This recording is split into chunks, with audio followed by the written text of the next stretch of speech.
Hello, and welcome to this episode of Nonstop Nonprofit. The winds of change are blowing, and the nonprofit sector isn't immune. Today we're talking to a seasoned nonprofiteer who has experienced his share of change and made it his mission to shepherd nonprofit organizations through transformational moments. In this conversation with Todd Hiestand, co-owner of Liminal, a creative branding agency for nonprofits, we touch on the effects that change has on the nonprofit sector, how to foster these shifts, and the value of leaning into liminal spaces where change happens. One change that I'm particularly excited to see could be viewed as semantical, and it's one Todd and I air our views on in this episode. It's the change from talking about ourselves as the nonprofit sector to proudly talking about ourselves as the for good sector. It's a mindset shift that I'd love to hear your views on, so please let me know your thoughts. Join us now for a discussion on the merits of for good language, the ways change and innovation intersect, and how none of us are alone on the road to better.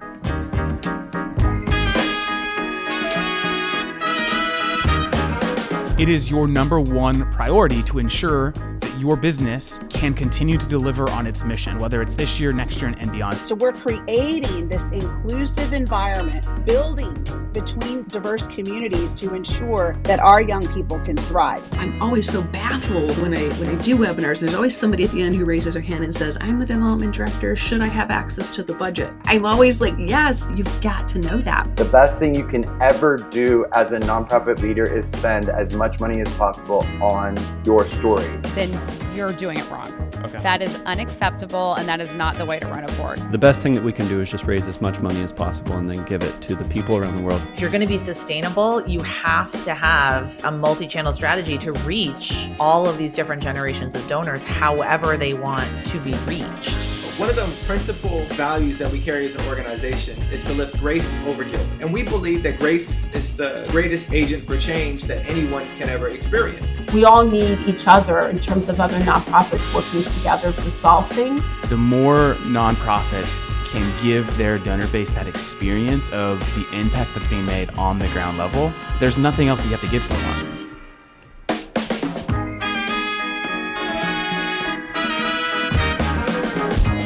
This is Nonstop Nonprofit. Todd, thank you again for joining us today. Really excited for the conversation we're about to have. But before we get into that, I do want to give our listeners just a chance to meet you. I want to give them a chance to hear your background, your experience directly, what brought you to the for good world, and then after all of these years, what's kept you in the for good space. Yeah, so I'd say I've been in the nonprofit space since basically I graduated college. I like to hide this, but if you Google me enough, you'll see it. I was a pastor for quite a number of years. I like to refer to myself, I was a local community builder. That just sounds a lot more, nonprofit centric.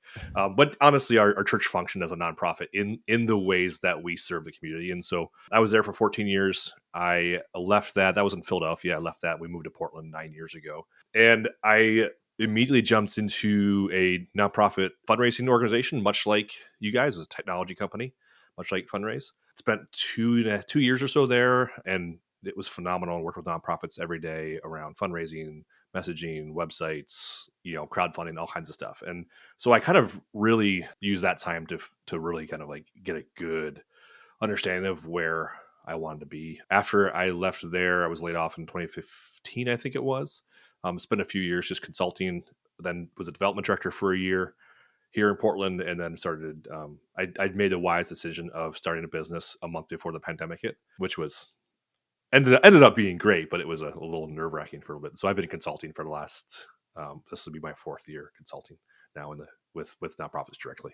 Todd, thank you for that background. It's so familiar to many of the conversations we have where people kind of fall into the for good space. I know a lot of people, college and coming out of college, they don't necessarily understand all of the opportunities that exist professionally in the for good world. The more we dig into it, the more we realize there are so many opportunities to function professionally in this space in any capacity, whether it's marketing or fundraising or leadership or delivering programs or even finance and accounting. And that's something that falls under the radar far too often and leads me into it really gives us a good transition point into the broader conversation I want to have with you today, because I know you're going to have a really cool perspective on this, is a trend that I'm seeing and something that I really want to bring a voice to and bring attention to is this shift finally that's happening where our space, our sector is no longer accepting that nonprofit is an operating model. And I think it's about dang time that this comes to light. For far too long, too many organizations, too many nonprofit professionals have had to operate with this mindset of, I can't spend, I can't grow, I can't do this because that's not what a nonprofit does.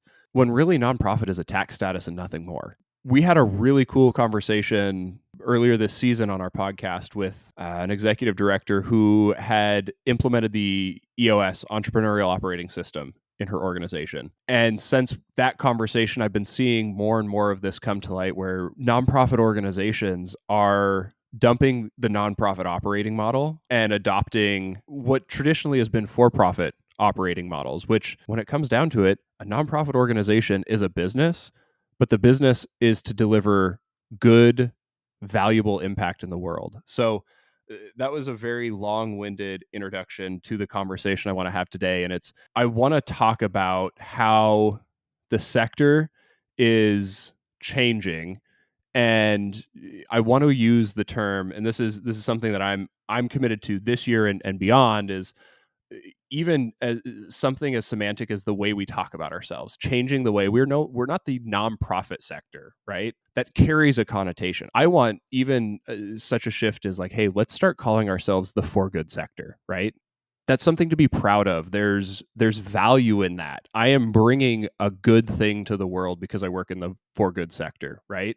Do we have to call ourselves the for good sector? Does it have to be those words in that way? No, but this idea of changing the mindset at which we operate, that's what I want to dig into with you today, Todd. Your wealth of background, both directly in leading organizations, but also peripherally, like many of us who've had a hand directly working at a for good organization, but then also stepped out and said, hey, I've learned something. I take this and I see this as a potential and go and become a consultant or work at a peripheral company serving the sector. I'd like to dig in to that side of it. And so my first way I want to look at this is talking from a leadership perspective. Obviously, you were a leader at a for good organization, both in development capacity and in a marketing and communications capacity. So you have a really good perspective of what it's like to lead an organization. And this year, I feel like this year is going to be a big year of change in our sector. So I'd like to talk about what it's like to lead through change first today and kind of get your perspective on that. Hear a little bit about your experience of what it's like leading through change. What have been things where you're like, hey, this was a really unexpected but good thing, and opposite of that, this was an unexpected bump in the road that we really struggled with. So that way we can help the leaders and the people listening today be able to go like, hey, I remember Todd said this or Todd went through this and now I'm starting to step into it too. So let's just kind of dig in there. It's interesting. I was just at my kid's basketball game last month and a couple weeks ago, and I overheard two people talking about nonprofits, and I heard one guy say to the other, he's like, yeah, they're a nonprofit. Their books have to zero out at the end of the year. That's what it means to be a nonprofit. They can't make any money. And I was just like, wait, what? Like, that's not how those nonprofits can't have savings. And I was like, that's not how that works. But there's so much misunderstanding around what a nonprofit is allowed to do and not allowed to, what's supposed to be. And, this whole idea, like, even I will probably keep using the word nonprofit because it's just familiar. But your concept of saying it's the for good sector is super helpful because I've heard this in leadership all the time. You don't want to define yourself by what you are not. You want to define yourself by what you are, or like not what you don't do, but what you do, right? And so just the word nonprofit itself is just like it's not a great platform to start from. Which, well, we're a not. We are defining ourselves what we are not, rather than what we are, which is a for good organization. Like, we exist for the good of the world. And I think once if you can change that shift, you can start talking about doing things things differently and being a little more aggressive with the work of that good work, rather than always having to worry about like what people think about whether we're going to keep our nonprofit status or not because we're spending too much money or whatever. So yeah, no, I am right on track with that. I don't know that I've thought about it that specifically, but I'm right on track with that.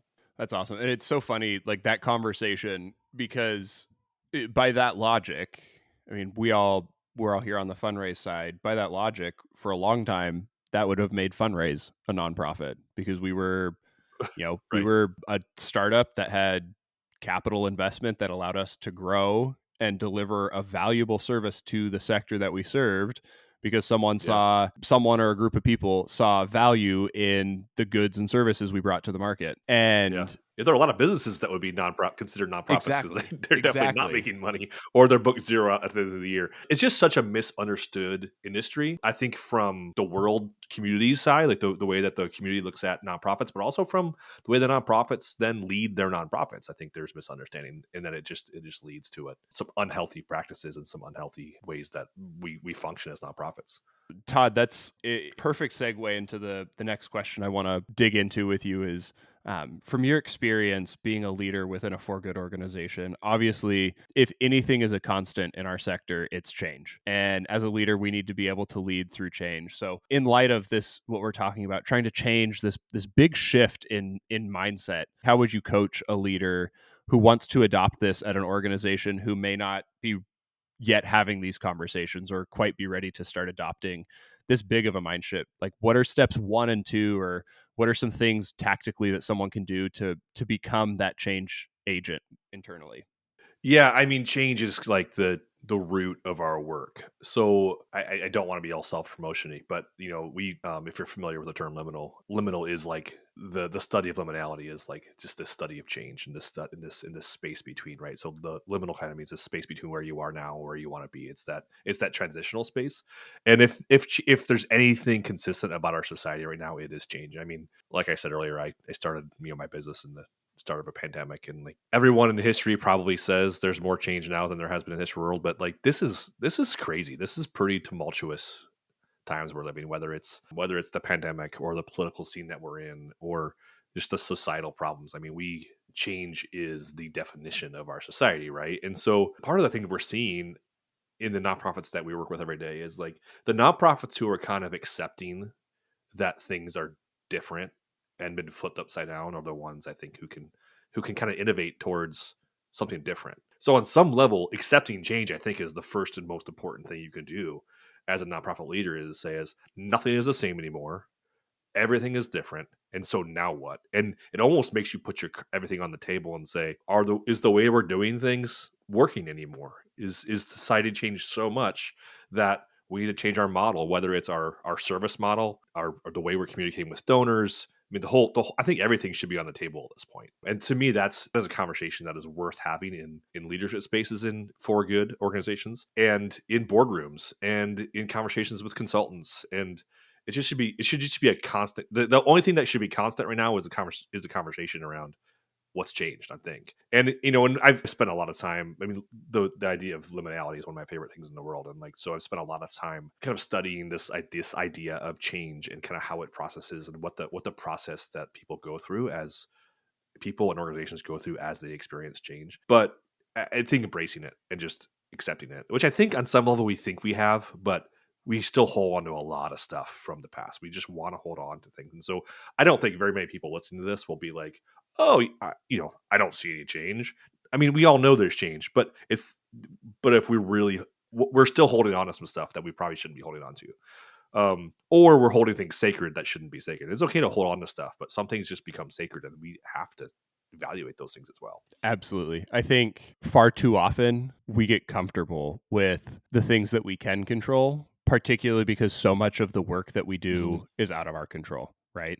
Our funding almost entirely sits on the back of people choosing to give money to get quote unquote nothing in return. Now we know that that's not the case. We know there's value that you give to the donor. Right. There's value that you give to an investor in your for good organization, but you're asking someone to give and get no goods in return. Yeah. And so there's so much out of our control. Well, and I think it's a good point. Is conversation we have to have is what is the value proposition of our work? Right. I know when you're like, you're selling widgets or you're selling like, iPhone cables, the value proposition is simple.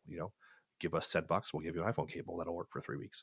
And then it'll not work anymore and buy more of them. But like for nonprofits and for good organizations, like what is the value proposition? What are like when someone gives us $100 donation, what happens? And if we can't answer that, that's like the most basic thing, right? Like if we can't answer that, then who's going to give us any money? But who's going to fund us? But there has to be a value proposition conversation as well. But again, that's going away from business model, which value proposition in the business world is a very normal conversation. Value proposition in the nonprofit space, are those conversations being had? It feels a little weird to think about value. It almost feels dirty to have that conversation. It almost feels wrong. Yeah. It almost feels like we're like committing the great nonprofit sin. Oh, value proposition. That doesn't seem like it's a safe conversation to have, but it needs to be had. Right. So in that light, how do you foster that conversation? Yeah, I mean, frankly, like our conversations with our nonprofits, again, are for good partners. I will try and change my language for leads. I see you trying.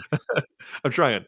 Our conversations with those partners is like, okay, so where do you want to be in 3 years? Like, what are your hopes? So like 3 years from now, you're sitting around your boardroom. What are you hoping you're reporting? And like that conversation usually leads into a larger conversation around not just fundraising, not just branding, which is what we do branding work, but like it's where are we now and where do we want to be in the future? And you have to start thinking about value proposition. You have to start thinking about growth. You have to start thinking about like income levels and revenue streams. And you have to start thinking about things that nonprofits don't necessarily want to think about very much. But if you think like 3 years from now, 5 years from now, 10 years from now, you have to start thinking about you're kind of forced into thinking about some of those things. Now, for us, a lot of those conversations that lead back to branding, lead back to messaging, lead back to marketing type things. But there's also conversations around like the way that the nonprofit is structured. Where are the revenue streams coming from? Is it 100% donations? Is there models for revenue that we can build into our work? And so I think that conversation is a good start of like, okay, if we're going to get here one day, how are we going to start then building a roadmap to get there? And it's business plan and stuff. Yeah, that's such an interesting trend. I hate that I keep using the word trend, but it is a trend that's coming to the for good sector, is identifying additional revenue streams. And now, enjoy this break from your friends at Fundraise, the nonprofit industry's most innovative fundraising platform. Fundraise provides exceptional, innovative, and friendly fundraising technology focused on nonprofit growth. Made for fundraisers by fundraisers, our state-of-the-art platform integrates every core aspect of front and back-end fundraising management into a convergent platform perfect for nonprofiteers like you. Every day, we celebrate nonprofits like UNHCR and National Wildlife Federation as they trust Fundraise to power fundraising campaigns around the world. Warning, we go through a lot of confetti. Get started raising the funds and the fun at fundraise.org. That's funraise.org.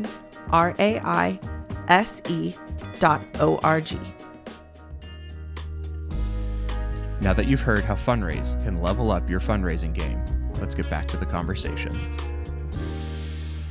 Yeah, it's interesting. We talk a lot about, when nonprofits start up, especially like donor focused nonprofits where somebody starts a nonprofit and then they have some influence, they have a wide circle of friends, so their nonprofit grows. And at you can grow a nonprofit on a circle of friends, depending on how great your circle of friends is and how great your privilege is, to a fairly large size. And we've seen nonprofits grow to $1 million based on a great network, right? But at some point, your network maxes out. Like I've seen a lot of nonprofits that's like they have $10,000 of revenue and they're doing some great work, but it's like it's got low impact, right? And you have nonprofits that grow to $1 million on a network, but like the network maxes out. You either need to figure out ways to expand that network, which is what marketing is and what communications is, and what there are ways to expand that network, or look at grants, or look at whatever, or like look at alternative ways to have other business models like that. Because at some point you hit a max if all you're doing is individual donor dollars. Unless you can get big enough somehow where like you become a massive individual donor dollar organization. You just have market share at that point, right? Like, like Charity Water, they just have mass market share. I think they're pretty well funded by individual donors, and they've just figured it out. But they're a unicorn. I mean, that doesn't happen to the average nonprofit. And so it's not a model that we can count on. But it's also interesting is we work with a few community development organizations that are kind of identified as community development corporations, which is really interesting. And there's one in two in North Carolina we work with, and one here in Oregon, and they are terribly funded by donors. No donors fund those organizations. They're nonprofits. They do nonprofit things, but their name, Community Development Corporation, I think really confuses donors, and so nobody donates to them. But they've therefore been forced to think, how do we fund this thing? Because the donors don't understand it. And so they're very similar things where, I've got a friend in Sacramento who's running a very similar thing around a food hall. Like they're basically starting a food cart pod for their entrepreneurs that they're serving. And it's a business revenue stream for the entrepreneurs. Obviously it's a livable wage for them and very profitable for them. And it's also a revenue stream for them as a nonprofit, like food networks and food collaboratives. And like, it's just, those organizations have had to get creative because they are built on a model that donors don't understand. And so if you're looking for innovation around like, how do we build revenue streams? I mean, community development corporations are an interesting place to start. How they do interesting things in housing, interesting things around just especially around housing and food is an interesting place in that world. But they've been forced to because they don't have donors. Donors are like, I don't know what you do. It doesn't make any sense.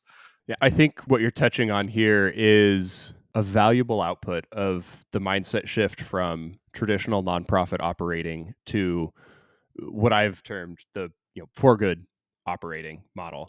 Again, doesn't have to be that word, but I think we understand the context with it. But is this output of innovation? Innovation has not traditionally been a core value of the nonprofit sector.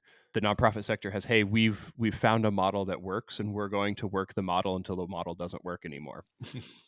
And we have enough people who still think the model works that we just kind of it's like one of those things. It's a phrase we always use, like it works just well enough to think you should keep on doing it. Exactly. Like, it's like the Bears quarterbacks. They work just well enough to think we should keep on having them, right? Like, it's never going to grow your organization into the future, but it's just going to sustain it, and we're going to keep having jobs, and like I'm going to be able to go to work every day, which is a way to live. Which is not. That's the purpose of our nonprofits. Well, that's not why the organization was started. The organization wasn't started to stagnate in delivery of services. The organization was started to solve a real world problem. Yeah, I think you look at like going back to change a little bit. Like if you look at what we would refer to as the dinosaurs of the industry, right? Whether it's nonprofit space or whether it's the business space, like the inability to recognize and admit change has become afoot.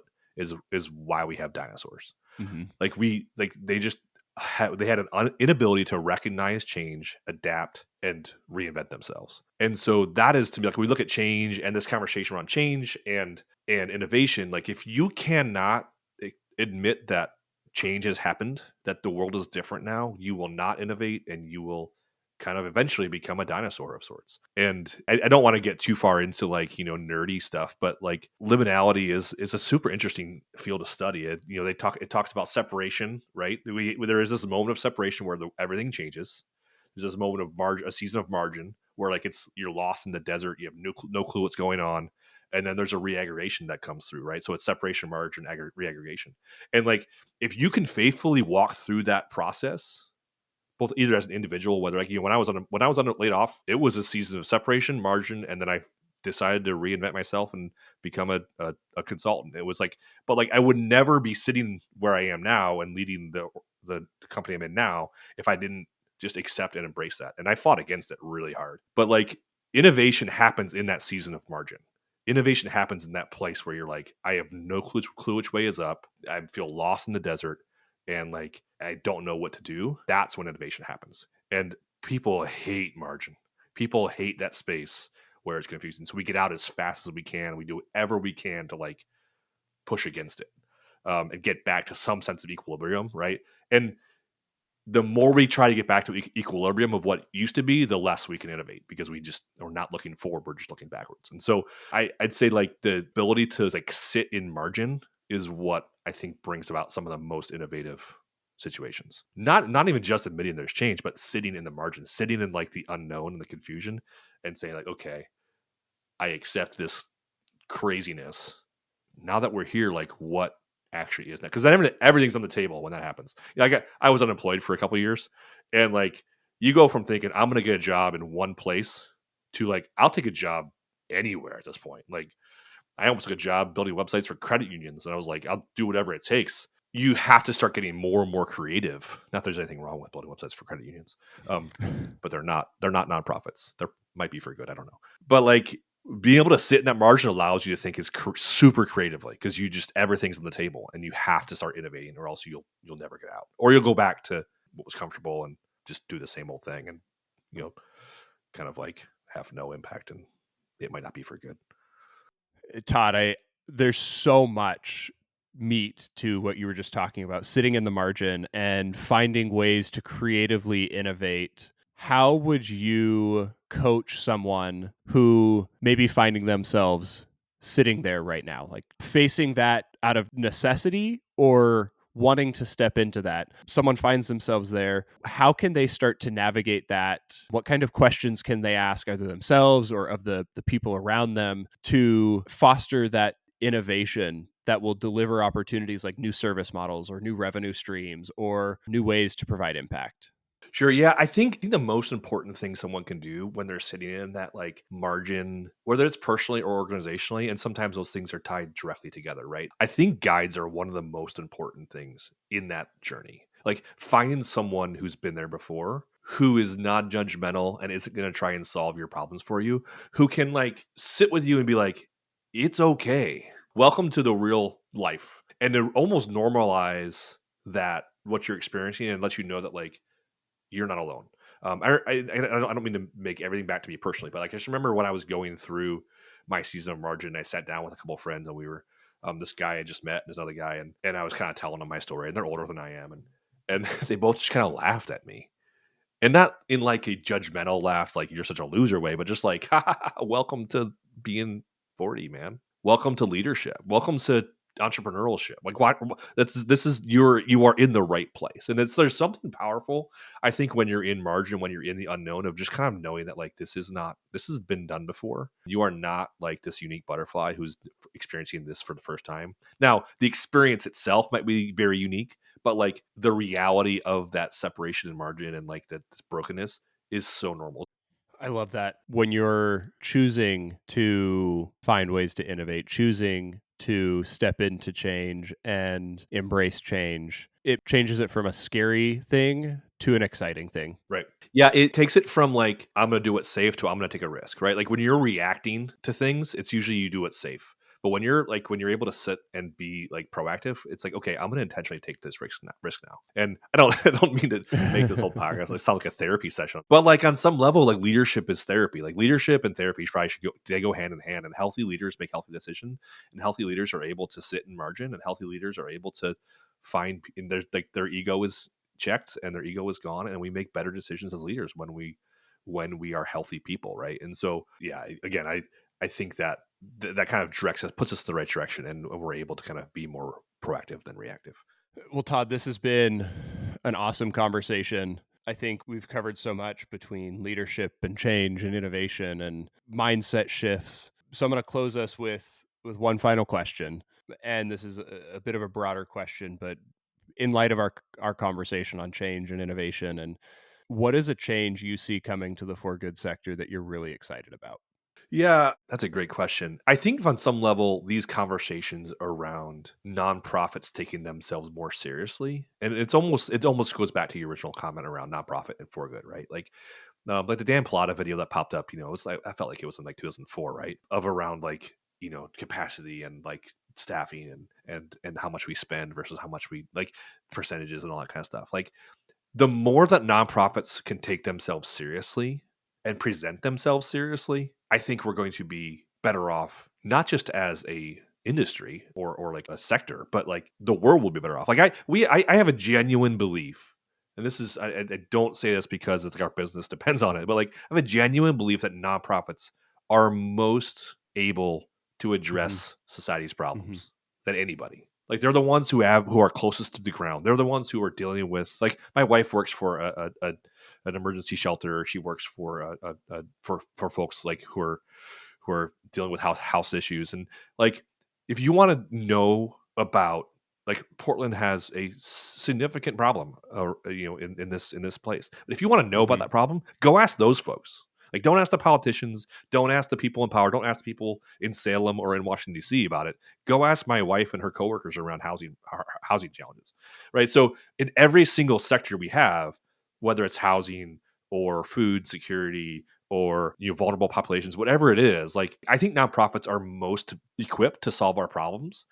And they just have to take themselves seriously. Like, it just really frustrates me sometimes. This is a bit of a rant, I think, but like, when I look at nonprofits and I hear about their work, and then I like go to their website or like look at their marketing, I'm like, wait a minute, it doesn't make any. It looks like you're doing incredible things, but you obviously even aren't taking yourself seriously on some level. And so, like, this conversation around, can we spend money on branding? Like, spend money on branding and marketing. I love seeing a movement where nonprofits like begin to spend money on presenting themselves seriously and getting clarity around what they do so that people can invest more money in their work. I always think, why should like the consumeristic goods that probably make society worse be all slick and branded, and nonprofits that are doing incredible work look like they were created in 1994 with clip art? Like, and I don't think it's just about cool branding. It's about, let's present ourselves professionally and be a professional industry that says, listen, we are doing great stuff. We're doing great work. Take us seriously. And so to me, there's a move. I think we see more organizations who are saying, no, we really need to make sure our marketing, our messaging, and our brand matches our work. And they need to kind of level up a little bit. And I've seen more of that, but just whole conversation around like, hey, let's take ourselves serious as an industry and not just be like the little cute, oh, it's so cute, you're a nonprofit, to where like it's, oh, you're working in the for good space. Like, you're like, what you do actually matters in our society more than like my company that, sells window blinds. Again, nothing against window blind salesmen if there's any listening, but that's probably the biggest rant that I can go off of, and so I hope I answered that. But that's a good direction in my mind. If we can see more of that, and I don't just mean because that makes my business work better, it's because I think that our world needs that. Our world needs to be moved to like recognize nonprofits and for good organizations as change makers in our society and take them seriously. Todd, I think I can't think of a better way to close, is that inspirational thought of being proud of the work that we do and not feeling like, oh yeah, I work at a nonprofit is somehow admitting to being a lower tier of a professional or a lesser professional. But in fact, like, I work in the for good sector. Like, it's not at all. It's exactly. Yeah, it's a better tier of professionalism, I think, honestly. Maybe not better. Maybe we shouldn't like put values on it, but like it's extremely important. When we change our mindset and say, every day I go to work and make the world a better place, this is the only sector that can confidently say that, right? Yeah, 100%.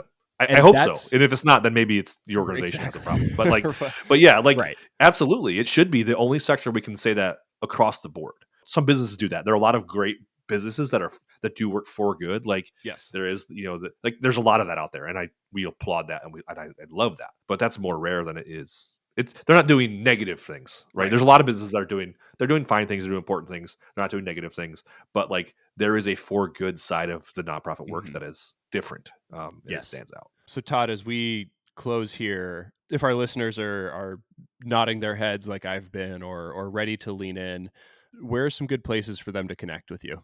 Yeah, so we're on the internet. I'm not sure if you've heard of it. Don't know what that is. Pretty cool. Just go to http:// I don't even know how to do it anymore. No. Our website's meetliminal.com. I'm on LinkedIn. I'm on all the platforms. I'm sure it'll probably be in the show notes. But we're trying to get to a few conferences this year. So if you're going to N10 in Portland here in March, we'd love to see you. Awesome. But yeah, I mean, I'm a Gen Xer, so I'm on every platform possible. But I don't post as much as I used to. So, but I'm definitely paying attention. Awesome. Well, Todd, thank you so much for your time today. Yeah, thank you. This is great, David. Thanks for listening to this episode of Nonstop Nonprofit. This podcast is brought to you by your friends at Fundraise, nonprofit fundraising software built for nonprofit people by nonprofit people. If you'd like to continue the conversation, you can find me on LinkedIn or text me at 714-717-2474. And don't forget to get your next episode the second it hits the internets. Find us on your favorite podcast streaming service, hit that follow button, and leave us a review to help us reach more nonprofit people like you. See you next time.